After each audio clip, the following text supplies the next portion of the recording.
this horse. So we have pretty 9 good. minutes I think until we you're jumped off the horse and just walked a mile away from the horse without. So we have really 9 minutes until noticing. you technically have to leave because Yeah. you're waiting on a text from person. Yeah.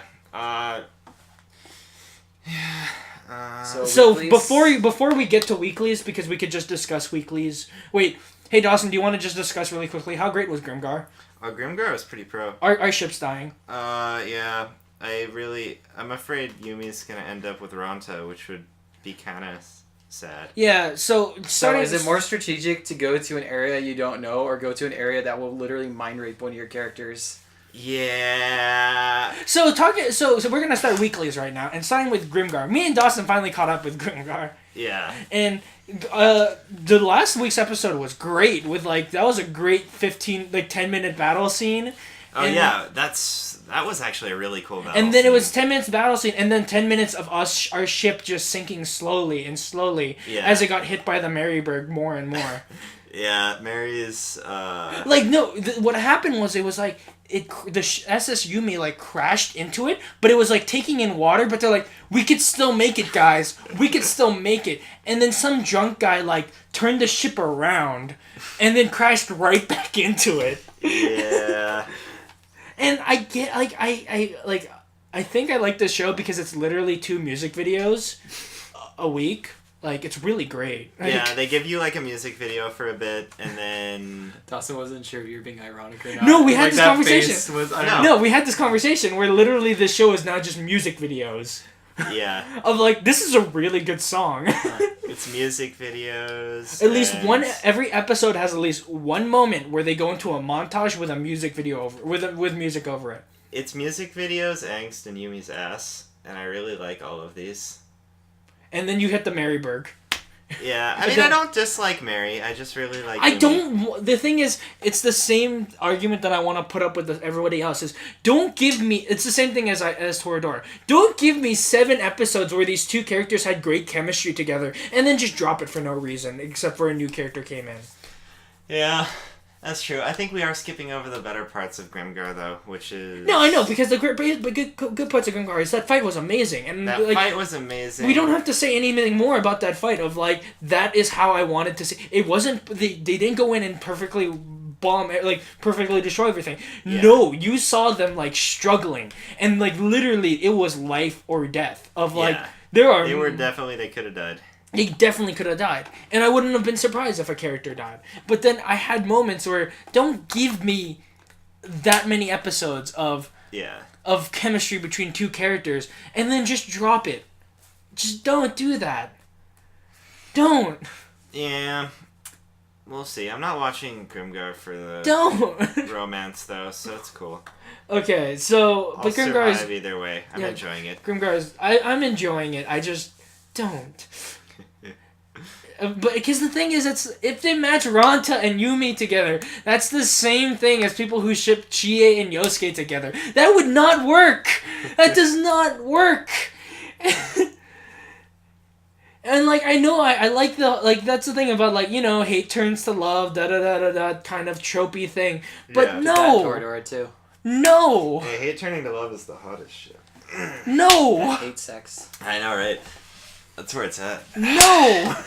But yes. Every one of these podcasts, But, okay, so we have a couple minutes before you have to peace out. I don't know when. Yeah. You're waiting. Yeah, I'll just peace out it. But, so, before we continue with our weeklies, I'm just going to insert this little section here. I might have to do some editing to figure out what I'm going to do with this. But, let me just insert this little section before we go into Gundam IBO, Connor, let's talk about some death flags here. And we're gonna how to properly do a death flag. Because death flags are exactly what they name. Is you watch a show and then a character says something, characters do something, and pop, death flags. Yeah. And it's there's ways to do it well, and there's ways to do it not well. Pretty sure a death flag is the symbol of Yeah. predictability. So in some ways, people would say don't do it at all. But then But what I'm saying is how to classily do a death flag. How to subtly do a death flag. How to foreshadow without giving it away. Yeah, before giving away. Because exactly it's the whole thing of I had 2 weeks away from retirement. you're gonna die. Like, you're gonna die, like, right now. Like, you should have given shot on the same. Like... Okay, the problem for me with talking about death flags is it makes me want to talk about A Song of Ice and Fire, which isn't anime, and we're talking about anime here. No, right? wait. One of my favorite. I'm gonna just say. Okay, just name me one of my favorite death flags. Venture Bros. Oh god, no! But one of my favorite death flags is in Purge Anarchy, which I want to sit down and watch with you guys at some point because I really enjoy that movie. But they did a classy death flag there, where literally two characters are finally consoling each other. They're like their marriage is falling apart, and like this moment they're actually like finally saying it, and then they go, "I love you," and the other guy goes, "I love you too," and like. Right up on the spot. Like, you know how it's like, oh, you just presented a death flag, you should have just shot an arrow into that person. They should have just died right there on the spot. Literally, as the words are leaving his mouth, he gets shot. And, like, it's not even in the context of, like, they're being executed. Yeah, no, that seems silly. They're just sitting there having a conversation, and boom, they get shot. I'm like, that's really that was heavy-handed. great. No, but they did it classily, where I'm like, they did it in a comedic effect. I mean, that's not classily. That's parodying. That's parodying. That's definitely parody at that point. No. The best. That's a classy parody. That's exactly why I bring up Venture Bros. Though there's an episode where like the two, it's the two henchmen that you always see are walking around, and like this really elite henchman gets like assigned to their team, and they literally just keep calling death flags on him the whole time. And like he says as he's vaporized by a beam or something like that. It's like, would you guys shut up about me dying? I'm not gonna die. And they just spend the whole episode basically predicting his death and how it's gonna happen. It was pretty great. But what's your example from Song of Ice and Fire? I mean, for good death flags, okay, spoiler alert for Game of Thrones. Huge spoilers. I know, huge spoilers here. Do you guys care? I mean, Connor already knows this. I don't care. Okay. I really don't care about Game of Thrones. The original main character you're introduced to, Ned Stark. No. The only death flag you even need for Ned Stark is his actor. Yeah. Okay, yeah. To start off, the only thing you need in the show is his actor. I read this first. Before I watched Rest in peace, Sean Bean. Rest in peace, Sean Bean. Yeah, but okay, reading A Song of Ice and Fire for the first time... So I didn't have a living spoiler, as Sean Bean is, but basically you like come to realize his character is far too noble for this universe, and slowly but surely you realize that this just isn't gonna end well. And there's never like a specific moment where he says one thing that's a death flag, but I just like the progression where you start to realize they're like, there's no way this character is going to survive in this world. And then he doesn't. And it's in a way that surprises you, though. Yeah, exactly. It's not like... You know he's not supposed to die there. But yeah, he dies in a place where you know he's gonna die. Because he just... there's no way he can keep living. But even if he does... And maybe if he did keep living, he'd go somewhere else and be no longer involved. And that's what they were going to do. Yeah. They were going to let him go, or they're going to ship him off to the north. Yeah. And then, or he's just isolated, but no. They take the entire... Joffrey just goes, fuck all that, kill him now. Yeah. Basically, everything... And everyone's like, great. Joffrey, what the fuck are you saying? It's like, why are you killing him? This is a terrible idea. And he's like, no, kill him.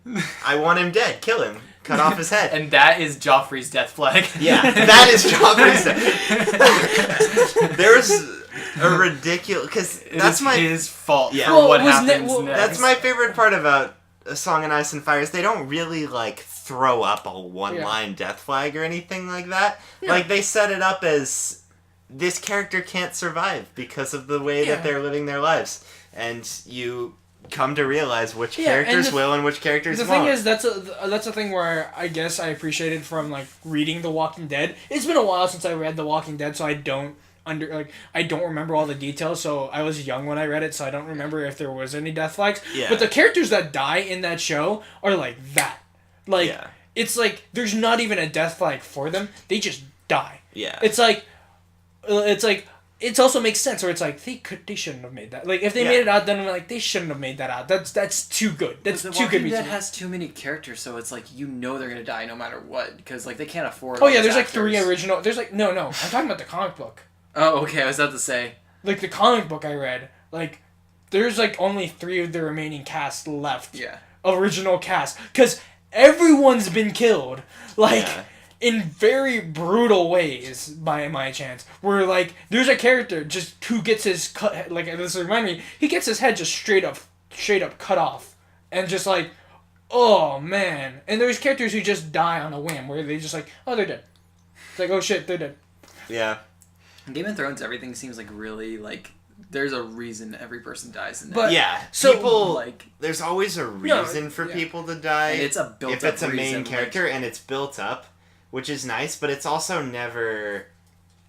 You're never, like... There's never an obvious moment where you're like, oh, this character is gonna die. But yeah, like, but soon. returning back to anime here is we watch a lot of anime and we've seen a lot. Yeah. And there's so many moments where we watch an anime and you go, that's a death flag. That's a death flag right there. Yeah. Or like, for example, Grimgar, which we watched a couple weeks ago. Yeah. That character who dies in Grimgar, he was weighed down under the weight of his death flags. Of like, Yeah, he was getting them all over the place. it was like, he was pretty much common. huh? He was pretty much common now. Yeah, it's like, Yeah. because it's the super Except- perfect character that everyone looks up to. Okay, that's not an apt comparison, because I really didn't like Kamina when I watched Gurren.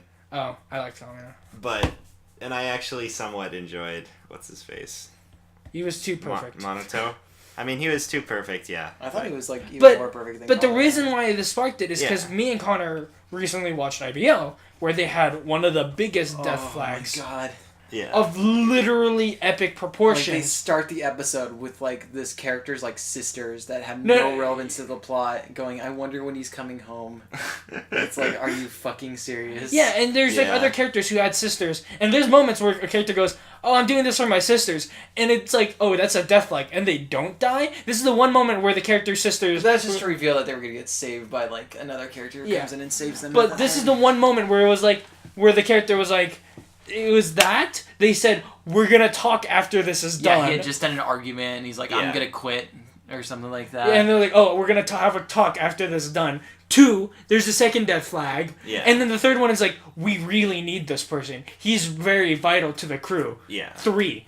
And all then 3. 4, he's driving around the person who they were just having an argument with. Yeah. So he's obviously got to give his life to try and save that person later on. And I sat there, and I sat there after that episode. I'm like, that like, for a death that should have been like heavy hitting of like, okay, Yeah. because the other deaths were some of them were heavy hitting, where it's like that can't like technically they had death flags, but like Yeah. it's like, oh wow, he was the most important character to die in that series so far. no, well, Yeah. before that it was black-haired lady. Yeah, but Biscuit was more important than her to the crew. Yeah, She was like a minor side character who only showed up once every so often. but his death flags were piling up. But it was like he should have been a really bad death, like a really big death. Like when people heard about it, they're like, "Oh shit, he's dead." What? But it was just all taken away by how Everyone, predictable it was. and everyone Yeah. on the thread was like, I don't feel anything from this because of how obvious it was. And I sat there and I said, how do you rework this? How do you present Well, okay. death flags in a subtle way without revealing them? I don't watch a lot of shows Where people with die. a lot of character deaths Yes. and where people die, so I'm not yes. super familiar with death flags. I know what I'm Personally. going to make you guys watch. Okay. Yes. But, Well, in Berserk, the death flags were amazing. Like, No, Yeah. no. We are watching Death Flag the anime next week. Kaiji? No. oh god. Are we watching... Psychopaths? What's it No. called? Edgy the anime. You're talking about one of two, and I'm not sure which one it is because I get the two mixed up in my mind and I don't know the difference between them. What anime are you talking about? Akame got killed. Okay. Oh, can we not? I Yes. couldn't tell if it was Akame. Can we not? I'd rather watch Kaiji instead. I know, because Kaiji's good. But let us watch it then go. Okay, back to Death Flags. Dude, that will be a case study in Death Flags.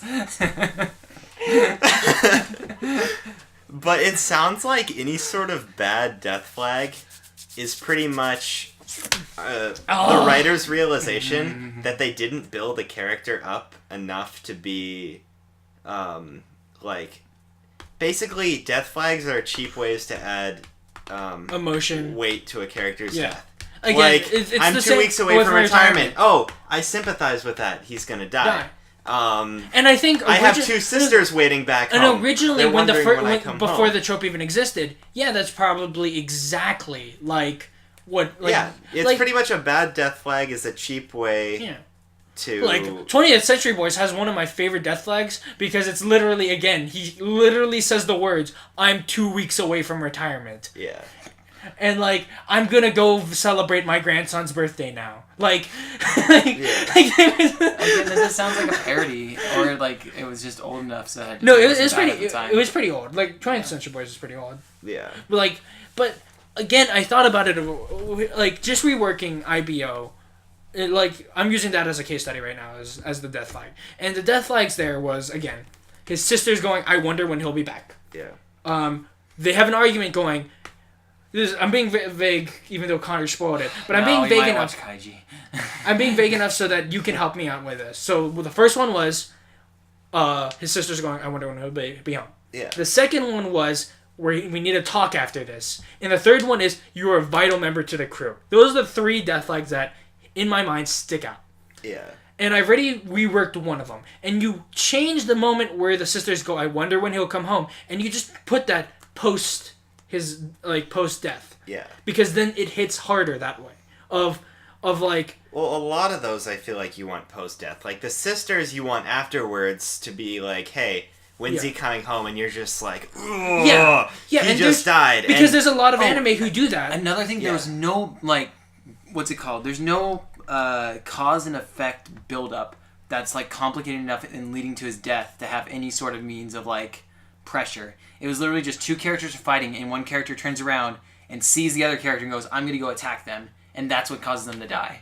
And I just felt really poorly executed there. Yeah, it was very poorly executed. Like there was no stakes other than that. But that's not what I'm talking about here. Also, I felt like that would have helped. The next thing for is them we need being to vital to the crew. Yes, that also could have been shown afterwards. Like instead of realizing how vital they were beforehand. If you have the character die, it's the same and then thing they as in slowly Grimgar. Start to break down when they realize how much that character did. And exactly in Grimgar, where I wish they didn't do the. I wish he didn't say the lines of like, "We really need you, man," beforehand. Because if he didn't say anything, but I actually did like that part in Gundam. Like, okay, so before that, there was an argument with these two characters. Yeah, I haven't seen this, so I can't. And the argument is basically one character's going, "Hey, we need to move forward," and the other character's going, "No, dude. You don't understand. My brother just like killed himself because all his friends died doing the exact same, like doing something very similar to what we were doing now. So basically, let's go stop, and then we'll just turn all our money in, and we'll be good to live like a normal life. Just cash out, cash out of the bank, and go home. Go home. Yeah, exactly. And then he's like, "Dude, we can't do that. We got to keep moving forward." He goes, "No, otherwise I'm just gonna quit." And that's like a moment when he goes, "Okay, this character has been actually really important, but he's kind of just like followed along the whole time." Yeah. So like seeing him actually want to leave now, like you kind of felt like, okay, this is a really important character. And if they didn't say anything of like, "You really need him. He's very important to the crew," I would have appreciated that because it would have been the subtle thing of, again, you make him do all the background tasks. You don't actually see what he does or stuff like that, or you see what he does, but you don't realize how vital that character is. And then when you get to the end, when you get to post that, they go, "Wow, we really needed this character." And I don't know, I really enjoyed Orga's reaction to him leaving. It's like, shit, I can't have him leave. But the thing is, that's a thing where I would have appreciated them not stating it outright. It's the whole thing of stating it outright.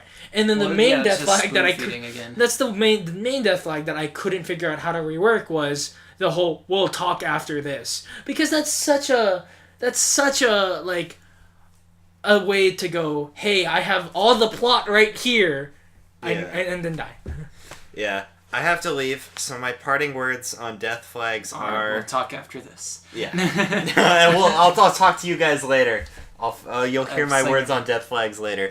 No, basically, rule 1, be subtle. Rule 2, space it out. Build it up for quite a bit beforehand instead of within the episode that it's going to happen. Don't do it within the first 10 minutes of the... Yeah. Don't do it within the episode it's going to happen. Build it, space it out beforehand and afterwards, too. Basically, just increase the distance on all of that. Make it subtly. And then also make it subtle. Don't do it outright.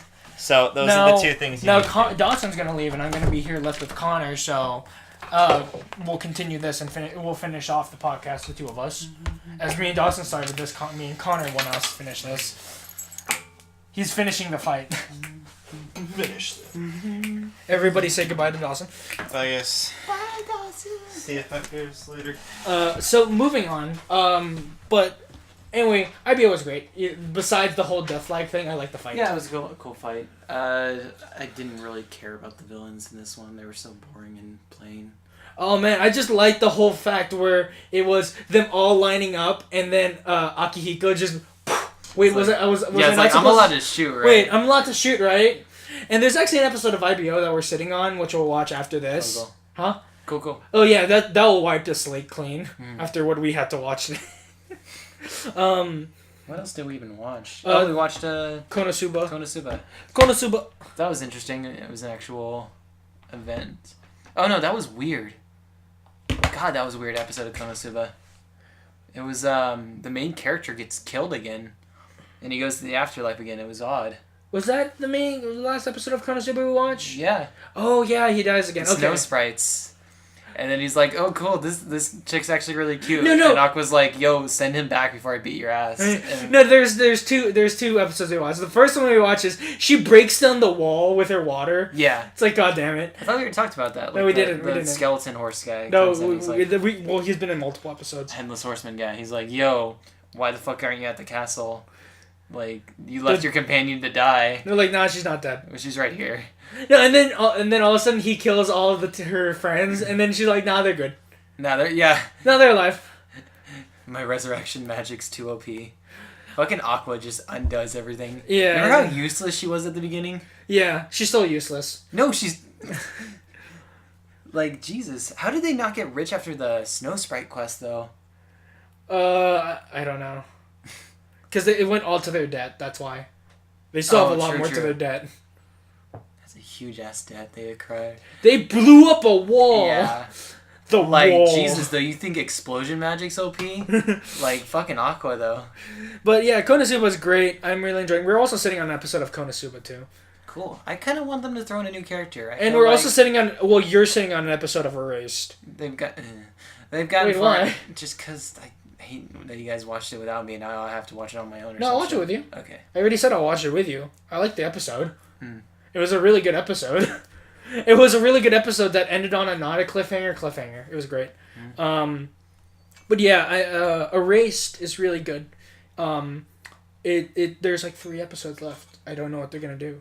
I really don't know what they're gonna do. Or is it 4 episodes? Wait, 1 second. Oh shit, I haven't updated this. I think it's multiple episodes. It's 3 episodes. How are they gonna end this in 3 episodes? But the best way I could describe this episode is you're curing the symptom, not the disease. And basically, yeah. So he's saving people instead of murdering the killer. Yes. But Erase is really good. There's 3 episodes left. I want to see how it ends. I can't wait to see how it ends. I feel like the killer's gonna come to them. I forgot to watch my daily, just put it on the background, Dengashi Kashi. You know what? Dengashi Kashi is actually really good. I've turned around. Which one's that? The candy one. I've turned around. on Dengashi Kashi. I'm never watching that. Because you know why I've turned around? Because there's romance in Dengashi Kashi now. What? Like... Wait, no, Dawson said nothing happened. No, nothing does happen. Oh. But it's characters realizing, like, feelings and stuff like that, and I'm like, just for those small moments, I really enjoyed it. Even though you despise that in Toradora? No, because here's the thing about Dengashi Kashi, is that these characters, there's the 2 childhood friends. In Toradora, it's just 2 characters that just met each other, hated each other, and then slowly started to like each other. But in Dengashi Kashi, it's them like, okay, we were actually really closer as kids, but now we're still like friends now, but not as close as we were in kids. And like one of the episodes is a really sweet episode where she's like walking, the childhood friend is like walking home, and then she's she's remembering, she like finds a piece of candy in her jacket, and she's remembering about a time when like she and Coconuts were hanging out and playing doctor, and then like how they're getting really close there, and then it cuts to her walking into the candy shop, and then over eccentric girl goes, "This is the candy that we're gonna talk about today," and then both the characters like blushing away, and then the next episode is a festival episode where they spend time together at the festival, and I'm like, I really greatly appreciate it, and I really like Dengashi Kashi when there's romance involved, but I don't like it when it's about candy. When it's about the actual premise of the show. Yeah, and I think it's weird where I have that with shows where it's like, this is the premise, but you're solid at writing this other thing. Which is funny because Toradora's premise was the romance. And you're like, no, I don't like the romance. Because the romance was stupid. I would have liked the romance if it was between him and the red hair girl, and then they Tiger didn't go to shit. And it didn't go to shit. Yeah, like that's my whole reasoning for this. I'm like, did you not agree with me though that like Taiga seriously gets just better arbitrarily? She becomes Christmas? the perfect angel of Nagi no Asakura, red-haired girl from Nagi no Asakura. She becomes the perfect angel that everybody loves. Because remember, everyone wants She goes from being fucking almost yandere. Well, not yandere, just violent and abusive. She's violent, abusive, and everyone hates her. Cruel. To suddenly everybody likes her. Well, because she beat the principal girl's ass. Like, there's tremors from that. That's the whole point of that one. Remember how the glasses guy becomes a love guru? Yeah. But, like, I don't think her character changed naturally. It's too much on a dime. Like, it's too much on a dime. It's literally like they brush it away by saying, oh, it's Christmas, and she really likes Christmas. Yeah. And she really wants to act nice during Christmas. But then Christmas ends, and she doesn't change back. Durarara, excellent. It's a very excellent show. I'll watch it later. No, I know. And it's almost done, so you'll be able to watch all of it soon. Is Celti still waifu? I don't want to talk about what's going on with all the characters because there's a lot of things going on with all the literally one of the characters, like one of the main side characters, the mafia guy, the yakuza guy, he's sitting at a bar and he's literally looking at his phone and reading shit that's going down around town because of like the chat group, because of news reports, because of what people are saying, because if he's in the fucking yakuza. But there's literally the course of the final season is over the course of an entire night. So things are going to a head right now. Everything's reached its climactic point. And he's literally sitting in a bar going, I don't know what to do. There's so much going on. Can I do anything to help anything? And literally, it's showing all characters coming to a head. And like all the conflicts that are all going down simultaneously. And like, I'm sitting there like, oh my god. Like,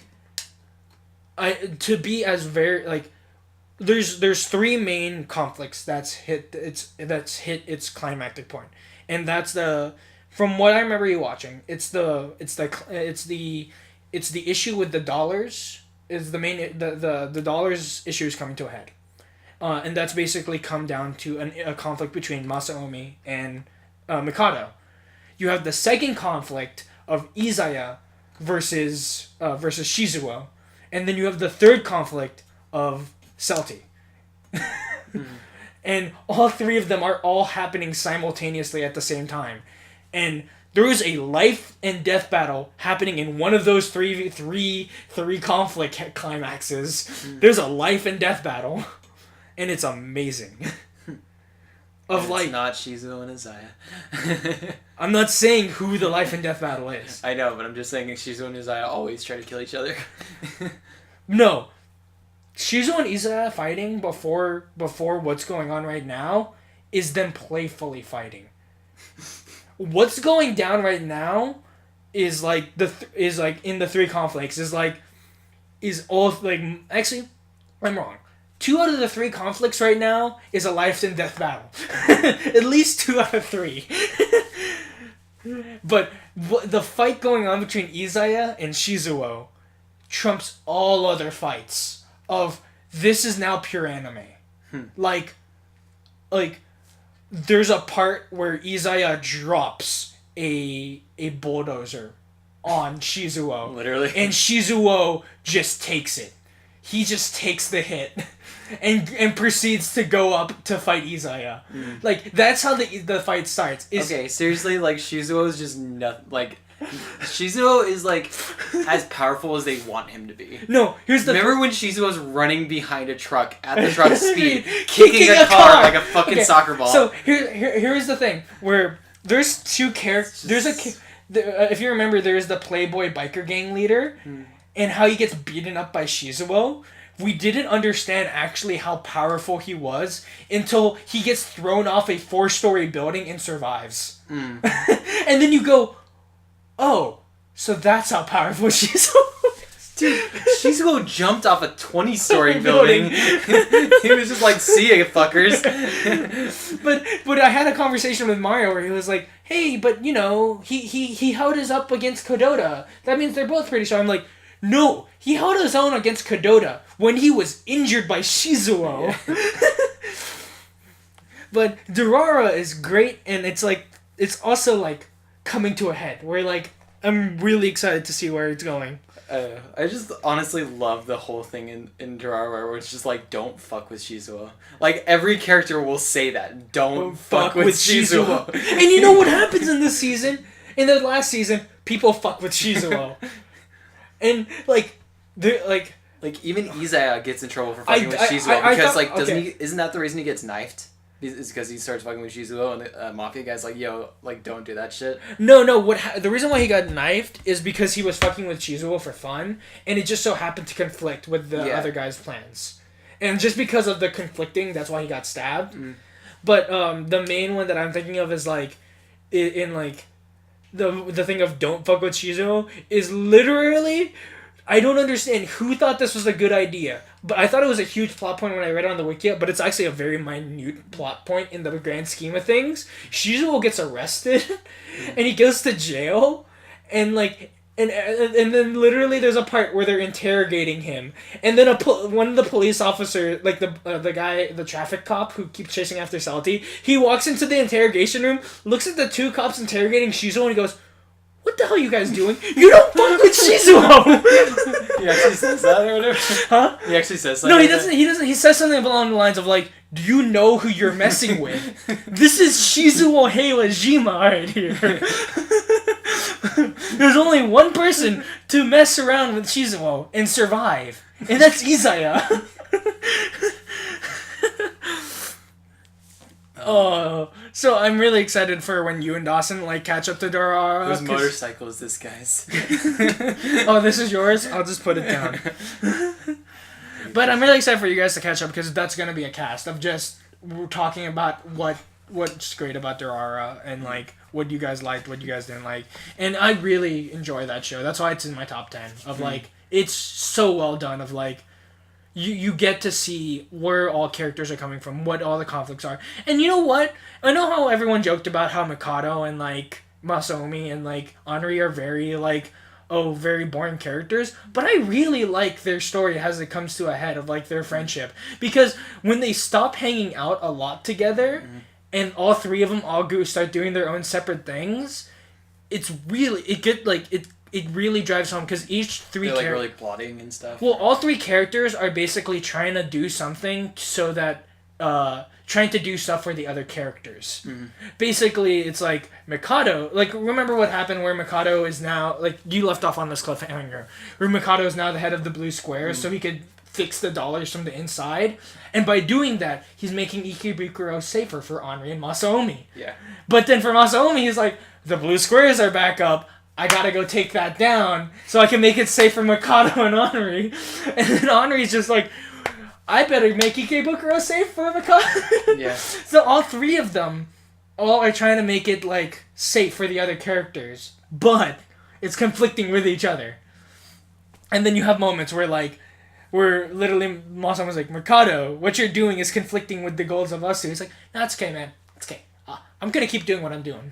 It'll fix everything. Mikado's interesting.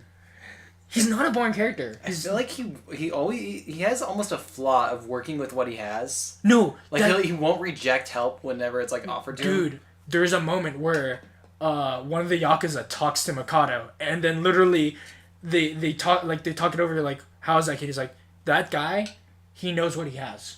He knows the cards he's playing with, and all he's doing is surviving. Like, his whole goal is to survive. And he knows the cards he has. And if he can play the right cards and use them, he'll do it. But if he can't, he will bow down and suck whoever dick he needs to to be able to like make sure he survives, and like that's his character of like he does what he needs to do. He basically he's a gambler. He has the full deck and he knows, okay, you know what? I know when to you know put my cards down to fold, and I know when to hold them. Like, you know. Are the Russians still around or? Oh yeah, they are. Verona's like a pivotal character in Shizuo's story, and like yeah, I know. She's like a remainder and stuff. But and the white hair guy Simon is and the assassin and all this. Oh, okay. So, you mean Simon? Okay, yeah, Simon and the people who meet at who work at Russia Sushi have like their stories done. They don't have anything else. The bandage guy too, or? Well, I'm gonna get to that. Okay. So those two, the mafia leader, of the Russian mafia, and Simon, their story's done. They don't need to be in the story anymore, and they've only appeared once in the last 2 seasons, or twice in the last 2 seasons, and one is a really great moment of, yo, there's some shit going on outside. Simon, why do you have guns? Literally, that's the character's reaction. Like, okay, so there's a whole gang outside. Where'd you get those guns? And then Simon just going, fireworks. And then they're like, I think that's illegal, Simon. It's like, it's okay. It's pretty fireworks. Like, it's a great moment. Then the other Russian guy, the bandage guy who was Bandage, he works for Shinra's dad. And so he's in the story doing shit. And isn't there one who got like poked by Henry? That's the blonde haired guy who works for Shinra's dad. Oh, that's the bandage. Yeah, and then Sloan, he's doing his own thing. The guy we thought who was dead. Yeah. Oh, dude, he was never gonna die. Okay. They just busted both his kneecaps. They busted both of his kneecap and then sold him to Izaya. That's basically what happened. Nice. that's the laydown of him. Surprised they didn't sell him to the girl. Which one? The one who does all the human experiments and shit. Oh, Yadagiri. The crazy brocon. Oh no, but remember she's gone. Like she doesn't run that company anymore. Because remember, like in the first season, Mikado outed her, and now she's like she just works for Izaya, and now she doesn't even work for Izaya. But it's one of those things where did they manage to close down the company or no? Pharmaceuticals or whatever it was. There's some crazy shit that goes. They're still going. They're still going. That feeds into the main plot line. But yeah, Durarara is great, and I can't wait for you guys to watch it so we could all talk about it and have fun and enjoy Durarara. And I'm so down to watch like those last 2 seasons of you guys too, because it's like there's so much of like. God, I just got reminded why I like Joseph so much. Why? Remember the scene where it's like, oh, this enemy's about to come out, I better use... And you think he's gonna use, like, his stand powers or something, but he pulls out a fucking Tommy gun and then hand grenades and pull out my gun! Or like, what the fuck? Let me see. Anything else? Oh, BBK BRNK. I could talk about that real quick before we end. Oh, dude, you had words to say, didn't you? Oh, yeah. Okay. So America. So I got 2 episodes. of BBK. And they introduced the American team and the Russian team. Would you say they're Team America? Yeah, they're Team America. And I thought it was really stupid. And then I got to the next episode and went, wow, this is really stupid. But I'm kind of digging it. And I went onto Reddit, and there was a lot of people who weren't really digging the show. And then in the past 2 episodes have started to turn around in a good way. And I could understand why. Is because they it's like... It got zany in like a smart way. It got zany, and it's like they took inspiration from Trigger. And they went, yeah, you know who does really good anime? Trigger. Let's do some things like Trigger. And they went away from the serious, like, oh, green hair girl knows the bald doctor because the bald doctor made her fall in love with him and then totally abandoned her. And oh, look, the blonde hair girl, she was just playing them the whole time, and like this kind of serious. And then you go to like. Then you introduce these 10 new characters who are all zany as fuck. As you have like these 2 girls who are brocons who are just always like fawning over their older brother, and then the older brother just being like this like fuck you guys like kind of like character, a part of Team Russia. And then you have the American team of like the guy who's like part of the leader of Team America, the best character, and he like. And there was a moment where... He's animated Beautiful Joe / Wonderful 101 style. It's great. And so what was really great is there was a moment where the Scythe guy, who I'm pretty sure his whole shtick is that he's like a black guy, a tall black guy, because he's part of Team America. Because we saw the Mexican guy who's just like Mexico. But so he's about to take out the main character because he just goes, "You see this guy? He protected you, and you're not doing anything to help because for some reason he's like my heart's not working because his piece is the heart. So he's like my heart's not working, and he's like." And the Team America guy's like, my heart doesn't work too. And like, it's like, but he's like, you know what? Let's settle this with our fists. And he like stops the guy, goes, nah, man, we settle this with our fists. And then they have a fist fight. And it's just like this really like fight where they're fighting with their fists. And like there's a part where he punches and the guy goes, ha, you missed me. And then like a cut like appears on his face. And everyone's like, wait a second. How did he get a cut from just fists? I don't understand. And I was reading on Reddit, it's like just out of pure awesome. Pure awesome with that fist. No, he pulled a deal and like shoved his finger in his cheek when he was doing it. And then what happens is they clash fists, and since they're both heart pieces, they both see each other's pasts, and they go, "You had a hard time. You had a hard past." Shake hands, and then walk away. See, he doesn't seem like a character that would fight them. Like he seems like such a joke character, but also kind of cool. No, and then later on, he has to tell his boss like, why didn't you find him? And the boss, he's like very apologetic, like, I'm sorry. And the boss like, no, man, it's cool. It's cool. And then they get... Wait, who's the boss? There's like some random character who's the boss of Team America.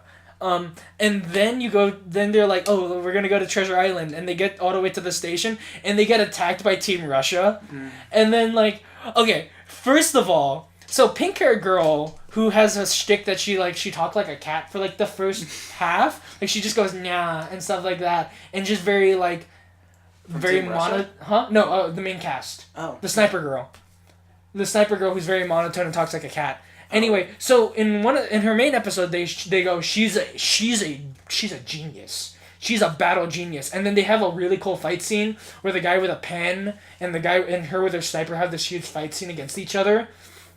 And then like she goes like, oh, and he just goes, you're just a stone, you're not polished. And then she breaks down, and that's what you saw where she's like in a corner just like saying stone and human. And then she gets attacked by like two people who trained under that guy, and then they're like, yo man, he said that you're a stone, you're nothing. And they start fighting her, and they think that they could take her on, and then all of a sudden she's just like, she starts trying. And she immediately, like, takes her sniper rifle, points it at the girl, and, like, the girl literally goes, if I get hit with this shot at point-blank range, I'm just gonna get disintegrated. And, like, she purposely misses, and then she's like, I'm gonna let you guys live. And she walks away, and they try to attack her, and then she just shoots forward. The bullet angles backwards around her and shatters the girl's weapon. And then she's just like, yeah, she's a genius. What? And then basically... What does that have to do with being a genius? Basically, they presented in the main cast, this character is super overpowered and too strong. Like, literally, she 2v1s people and wins for no reason at all. Except that she's super smart and, like, she's just eccentrically, amazingly good at battle. And, like, she just wins. Doesn't make any sense. And I think it's when I feel like they stopped being serious is when I started digging this show a lot more. Sounds so dumb, though. It's great. But, yeah, exactly. It's so dumb that it's great. Like, there's a part where, like, they have to fight Team Russia. And then, the two girls are like, you rats, the other two members of Team Russia are like, go hold off the rest of the members. We're going to take out the sniper ourselves.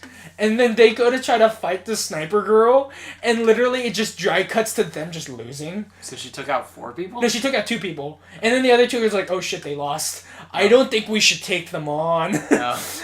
But then the episode ends with main character going, no, I shouldn't be trying to take on the pain of my members.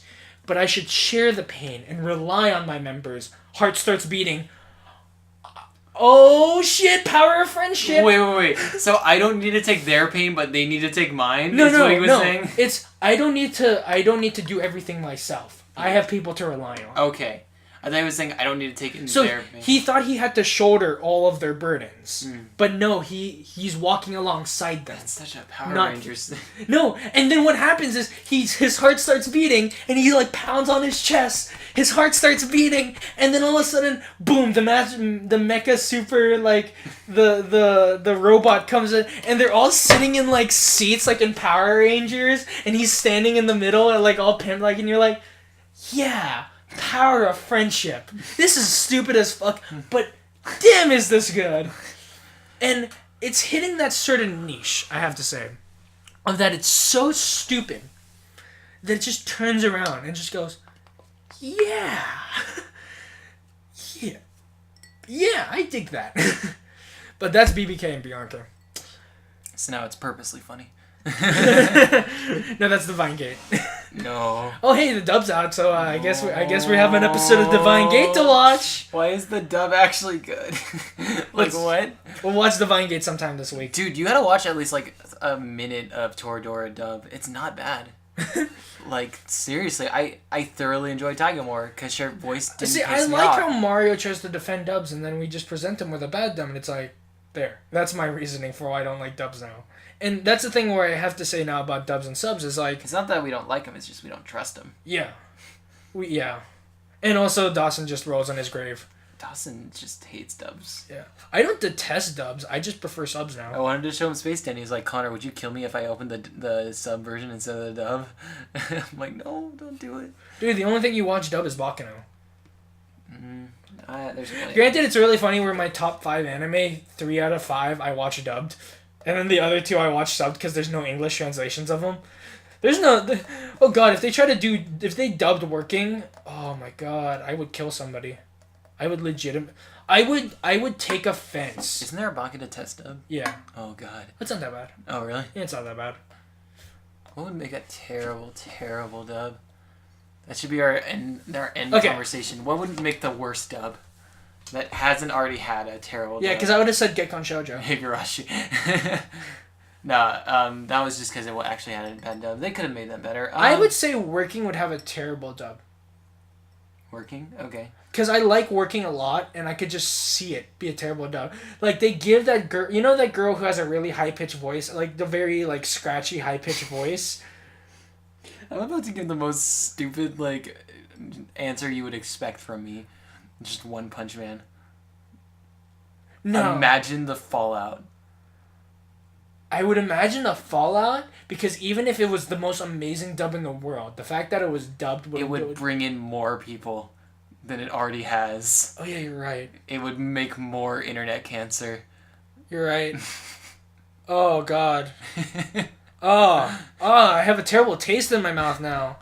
Oh, good. They're probably gonna dub that, like, any day now. Mm-hmm. Like, oh my god. Why? More lazy cash-in internet videos about them. Yay. More reaction videos of watch my reactions as I watch Holy One Punch shit, Man. I didn't know those videos existed until, like, One Punch Man came out. What? It's like, I was just looking, and there's so many, it's just like, watch me watch One Punch Man. Yeah, I know, right? Why? No, my favorite one was... Okay, the way I found out about that is the whole Legend of Korra ending, where I saw a bunch of, like, reaction videos to that. I was like, okay, that makes sense. That's just a bunch of people reacting to an ending. And then I also watched the ones where everyone was freaking out about Final Fantasy VII. I'm like, Or like that Red also Wedding makes or sense. something like that. That makes sense. Yeah, because But it's then- a big shocking event. But do you remember Wrestling Isn't Wrestling, that video we watched? Yeah. Did you remember that video? I found a video where it was reactions to Wrestling Isn't Wrestling. And it's just this, like, old black guy sitting at a computer watching Wrestling Isn't Wrestling without even, like, any, like, video of it on top of it. It's just him watching it in front of his computer, and I went, what is this? Wait, what? This is... Why? And then I counted the One Punch Man ones, and I went, oh. There's so many. Like, just people are like, oh, that's One Punch Man. That's One Punch Man. I'm like, no, shut up. No, shut up, though.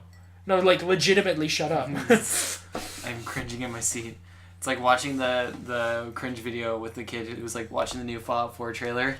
Look at the graphics! It's so good! This is like the best looking Fallout game yet. It's like, I can understand if they're gonna do it for like, as you said, the super reactionary videos, but literally they will make an entire series and that is their thing. It's like, it has a video going in the background that is carrying them through it, and they just talk during the video. Yeah. It's like, wouldn't you rather either at least have a little clip of it so that you understand what they're seeing? Yeah. Or just watch it yourself? Or have React them like yourself. have them cut Cool. down the parts So- that are actually important so to talk here's- about and just have those lined up. Here's and the then talk about irony. them? Here's the irony of the situation is I like Let's Plays and I like watching people play video games. Well, because you add something when you're playing a game. Yes, that's true. You don't add something when you're just watching a show. That is true. You change your own experience. That's like why games have become such a big thing. No, okay, never mind. Games have become a big thing because the market got big and everyone's like, oh, let's latch on and change. Sorry, rant. But before we'll continue this rant off camera because I feel like this is gonna continue on. So, any last minute thoughts? So now that Dawson's not here. Defend Street Fighter 5 again. No, just kidding. No. Any last minute thoughts? I'm still debating Okay. on what I want to watch next week. Or, oh wait, we're not doing it next week. Yeah, we're taking a break. Finals week. Shoot me now. Oh, also, you didn't ask me what I did this week. Yeah, because we just skipped. I got a Google Cardboard. And Yeah, it's we pretty all fucking bomb. we all skipped that section. Connor. What did you do this week? I played a lot of Dark Souls. Yeah, you did. I'm We also got someone else to play. gonna go play Dark Souls right now. That I'm sounds on like a plan. Seath. I'm on Seath. Oh, that sounds. Oh, No. you got to him? No, yeah, I got to Seath. Nice. And I got the Holy Moonlight Sword. Oh, did you get the key for Logan on the Yeah, way? I already released them. Nice. Oh, yeah. Exciting. Yeah, so I want to go do that. So we should end this like right now. Cool. So last minute thoughts? Hype for Dark Souls 3! No. Fuck Toradora. It's not that bad! Fuck you. Watch the sub, or the dub. And goodbye and good night.